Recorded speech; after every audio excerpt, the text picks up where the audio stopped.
Ya, kita kembali di iTalk, kita masih membahas tentang pertaruhan dari desa bersama Menteri Desa Marwan Jafar. Tadi sudah disebutkan betapa nilai dana desa terus merangkak dari 20, sekian triliun di 2015, sekarang 47 triliun di 2016. 2017 berapa? 90. Artinya 2 kali lipat lagi. Ya. 2018? 130 sampai 150 triliun. 2019 juga masih ada? Ya masih ada terus, karena ini amanat undang-undang. Jadi apa yang bisa kita bayangkan tentang perekonomian di desa dengan uang yang terus menggerojok seperti itu? Ya tentunya desa semakin maju, rakyat semakin percaya, kebutuhan dasarnya semakin terpenuhi, daerah-daerah yang tertinggal semakin terentaskan, semakin maju dan seterusnya itu. Tentu ini adalah wujud dari sebuah komitmen yang disebut dengan pemerataan pembangunan, yang disebut dengan trickle down effect adalah ini. Yang sesungguhnya real trickle down effect, bukan kamuflase, bukan sekedar fata morgana, tapi real betul-betul ini diberikan. Anda bisa kepada bayangkan nggak kalau di desa tiba-tiba karena uang begitu banyak jadi berantem berebut uang itu? Udah ada. Di situ ada yang namanya musdes, musyawarah desa. Musyawarah desa itu melibatkan BPD-nya, melibatkan aparatur desanya, melibatkan tokoh masyarakat, tokoh agama, perempuan, pemuda, pemudi, dan seluruh komponen di desa itu. Semua mata tertuju itu. Dan hari ini saya instruksikan semuanya adalah wajib melaporkan programnya dan penggunaan uang itu ditempel di setiap informasi desa. Tempel-tempel. Mereka jalankan semua? Sudah mulai dijalankan sebagian. Tapi instruksinya baru akhir Uang Desember. Semakin besar, tapi siapa yang mau menjalankan? Selama ini kan urbanisasi juga masih tetap tinggi. Jadi sumber daya manusia yang ada di desa pun kian terbatas. Oh tidak. Ya tadi Anda mengatakan ada warga yang tidak mau berangkat ke Jakarta, tapi arus urbanisasi kan masih cukup besar juga nilainya. Kita juga tidak menutup mata itu, urbanisasi masih ada. Tetapi dengan adanya ini lama-lama kita tekan. Dan makin menyusut kok. Bukan semakin tinggi, bukan. Perbandingannya tahun 2016 nanti, itu akan bisa kita lihat. Dari sekian kajian kita. Kalau baru 2015 kan belum terlalu kelihatan kan. Tahun 2016 akhir, itu baru kita lihat berapa persen penekanan angka urbanisasi itu. Akan kita lihat, kajian akan mengatakan itu. Nah yang kedua bahwa yang perlu diingat tentang adanya dana desa itu bahwa inilah sesungguhnya yang disebut dengan proses pemerataan itu. Yang betul-betul real yang terjadi. Bukan lagi ini sekedar janji, tapi ini sudah bukti yang diberikan, fakta yang diberikan. Bahwa janji Pak Jokowi dulu 1 miliar misalnya, sampai 1,4 terpenuhi. Terlampaui bahkan, banyak terpenuhi, terlampaui. Artinya rakyat senang, pemerintah berjalan. Masih ada desa nggak kalau udah sejahtera sebentar jadi kota semua itu? Oh enggak. Jadi memang ada 2 klaster ya. Klaster pertama adalah yang disebut dengan rural urban. Itu memang agak kota. Tapi tetap kita berdayakan terus menerus. Yang kedua adalah betul-betul yang rural yang betul-betul rural. Yang development itu yang harus kita Karena dengan uang yang terus bertambah dari tahun ke tahun, dibangunlah infrastruktur. Tahun ini mereka bikin irigasi, tahun depan mereka bikin jalan, kemudian bikin sekolah, bikin pasar, akhirnya menjadi sebuah pusat ekonomi misalnya. Nah, justru itu yang kita harapkan bahwa dengan adanya dana desa, daerah-daerah yang terisolasi, daerah-daerah yang terpencil itu menjadi pusat-pusat pertumbuhan baru. Kalau terjadi pusat-pusat pertumbuhan baru, tentu akan menjadi pusat-pusat industri baru. Pusat-pusat industri baru tentu akan menjadi pusat kosmopolitanisme baru dan seterusnya. Sehingga yang disebut dengan masyarakat yang sudah tertata, beradab dan seterusnya, terbukalah ruang publik, public sphere, kata Habermas, itu semua akan terlaksana sebagaimana yang kita cita-citakan, masyarakat yang kita cita-citakan. Tapi pembangunan kulturalnya seperti apa? Ada yang disebut dengan pemberdayaan desa. Kita misalnya membangun di sentra-sentra desa kebudayaan, membangun pusat kebudayaan di desa-desa. Misalnya di Sumatera Barat, itu dibangunlah kebudayaan artinya uang itu kalaupun tidak dipakai untuk infrastruktur bisa juga dipakai untuk pengembangan. Ini di luar konteks dana desa. Oh, di luar. Ada dana dari kementerian kan? Oh, baik. Kementerian masih ada budget lain yang bisa dialokasikan untuk ke sana. Iya. Jadi misalnya kita juga bisa intervensi membuat pasar-pasar desa di kawasan-kawasan di luar dana desa. Kita bisa membuat BUMDes di luar dana desa. Kita bisa membuat sentra-sentra kebudayaan di luar dana desa dari kementerian. Ada namanya UBK, unit bersama UBK. Iya. usaha bersama komunitas. Kita juga buat sentra-sentra usaha bersama komunitas UBK. Misalnya bikin kecap, bikin sambal, bikin air, segala macam. Itu kita sudah sebar di mana-mana dan hasilnya luar biasa. Program-program kita yang kita buat dari kementerian di luar dana desa juga ada. Dalam rangka tentu adalah memberdayakan desa, menguatkan desa. Apa yang dilakukan oleh kementerian Anda ini sebenarnya sangat mengaruhi penilaian seluruh pemilih terhadap kinerja pemerintahan. Ya salah satunya. Tidak tapi cukup signifikan kita kira ya. Saya kira ya tergantung orang memandang.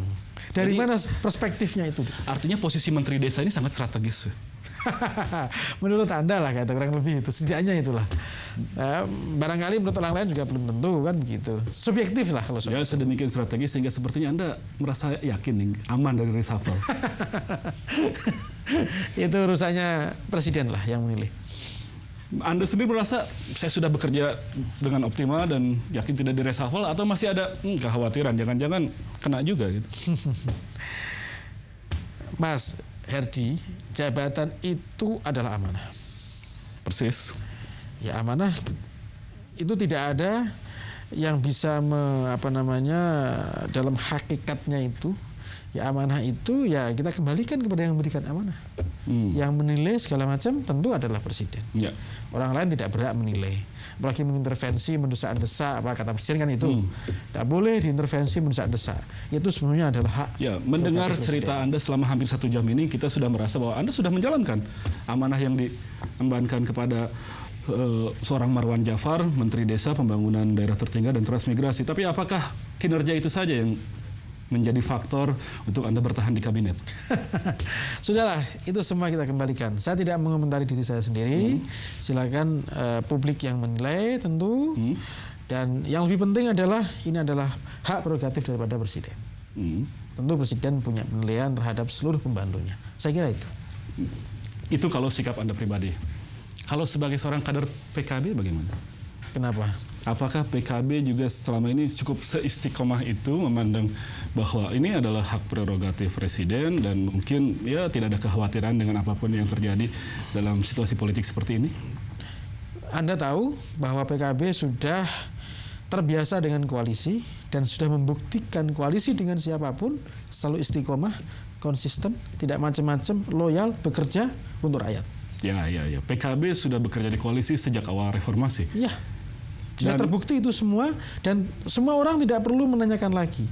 Saya kira Anda bisa membandingkan, mengoperasikan dengan partai-partai yang lain. Bagaimana kalau PKB sudah berkoalisi, punya komitmen, tidak neko-neko. Jadi mestinya malah nambah gitu ya menterinya. Sudahlah, pokoknya kami ini bertekad. Kalau sudah nyemplung, sudah berada di dalam, tentu kami harus istiqomah, punya komitmen, sama-sama berjuang, tidak macam-macam. Kita bantu presiden, kita tunjukkan kinerja kita kepada bangsa dan negara kita tunjukkan di muka rakyat kita semua bahwa inilah karya terbaik anak bangsa yang kita berikan sepenuhnya kepada bangsa. Tapi kan koalisi semakin sesak ini sebenarnya. Ada pendatang baru, ada yang kemarin bertamu lagi ke istana. Manis kan kekuasaan itu? Sangat. PKB yang paling tahu sejak awal reformasi. Loh, kita ini bukan begitu. Kita ini koalisi itu bukan semata-mata berdagang dengan kekuasaan. Bukan itu. Koalisi yang kita maksudkan adalah koalisi yang kualitatif dan produktif. Bukan semata-mata transaksional. Ya disitulah makna yang harus kita kembangkan, harus kita bangun. Bukan semata-mata koalisi itu transaksional atau bau-bau kekuasaan yang manis itu. Nah, saya kira media termasuk televisi, termasuk Anda juga sebagai presenter harus membuat perspektif yang sama. Bukan perspektif kekuasaan adalah kekuasaan. Yang kita pahami adalah kekuasaan tapi dalam sebagai realita wahana, kan tetap saja politik who get what sebagai wahana untuk memperjuangkan kepentingan agregasi secara masyarakat. ideal, ya. Itu harus kita pahami seperti itu. Dan itu secara ideologis ditanamkan kepada masyarakat kita. Jangan sampai masyarakat kita diberikan pendidikan politik yang tidak baik, diberikan pendidikan politik yang menyesatkan. Itu yang harus kita teruskan. Termasuk tapi di kan sini adalah peran media massa sebagai pilar demokrasi keempat harus memberikan pendidikan politik kepada masyarakat kita yang lebih baik lagi. Sehingga informasi yang diterima oleh masyarakat adalah informasi yang benar dan tidak menyesatkan. Tapi kan kalau ada kekuatan yang ingin bergabung ke dalam pemerintahan pemerintahan itu kan bukan merupakan informasi pendidikan politik yang buruk juga. Oh itu Boleh-boleh silakan, juga. sah-sah saja dilakukan. Tergantung yang punya rumah mau apa enggak. Kalau Seperti mau, apa informasi dari yang kalau punya mau rumah? silahkan, kalau nggak mau ya nggak apa-apa. Kan Informasi bebas. dari dalam yang punya rumah itu seperti apa, Pak Marwan? Kan Anda bagian Wah, dari yang punya rumah di situ. Saya tidak tahu soal itu. Saya kan bagian dari anak buah. Namanya anak buah ya sami'na wa ata'na. Gitu aja. Samina wa nanya ke presiden atau ke ketua umum? Ya, tentu saya sebagai pembantu presiden sami'na wa ata'na ke presiden. Begitu seseorang sudah menjabat sebagai pejabat publik, kita harus mewakafkan diri kita untuk kepentingan negara dan bangsa. Tapi menurut informasi yang Anda dengar sendiri, benarkah saat-saat ini memang akan dilakukan semacam kocok ulang kabinet ini? Waduh, saya tidak tahu soal itu. Kok di mana-mana sampai teriak yang ini harus diganti, yang ini harus dicopot. Nama Anda sih nggak disebut-sebut kecuali yang rapot itu tadi ya gitu. Tidak tahu saya soal itu, dan itu bukan wilayah saya untuk mengomentari, dan sekaligus juga bukan wilayah Tidak saya. ada pertemuan atau semacam diskusi di level partai atau di level koalisi untuk membahas soal itu? Ya, di level koalisi saya kira ada ketua umum, ada sekjen yang ikut rapat di situ. Saya sebagai pengurus partai setelah di kabinet tentu sudah nonaktif.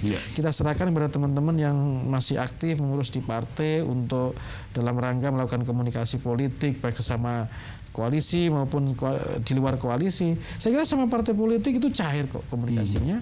Dengan istana juga sama melakukan komunikasi politik, dan saya kira itu wajar semua dilakukan. Tidak ada yang perlu kita risaukan terhadap itu semua. Satu hal lagi, Anda katakan tadi PKB sudah teruji selama perjalanan reformasi sudah lebih dari 17 tahun di pemerintahan, tidak pernah katakanlah tidak setia dengan pemerintahan. Partai-partai lain menurut Anda seperti apa? Itu publik yang menilai. Saya ini sesama biskota tidak boleh mendahului. Kalau bukan biskota yang di luar jalur gitu. Kalau ada yang mau masuk atau lain sebagainya menurut Anda seperti apa? Tidak boleh makan jeruk lah, kurang lebih begitu. Oh gitu ya? Ya yang menilai adalah masyarakat. Mana partai yang loyal, mana ya partai yang konsisten, yang istiqomah, yang punya komitmen terhadap rakyat, itu rakyat yang menilai. Menurut Anda Pak Jokowi tahu atau tidak sifat partai-partai ini tadi? Sangat tahu beliau. Sangat tahu. Jadi Anda yakin Pak Jokowi akan mengambil pilihan yang terbaik dalam soal penentuan kabinet ini? Beliau sangat tahu. Beliau punya matematika politik, punya kalkulator politik yang tentu sangat matang. Dan sepertinya PKB masih aman ya?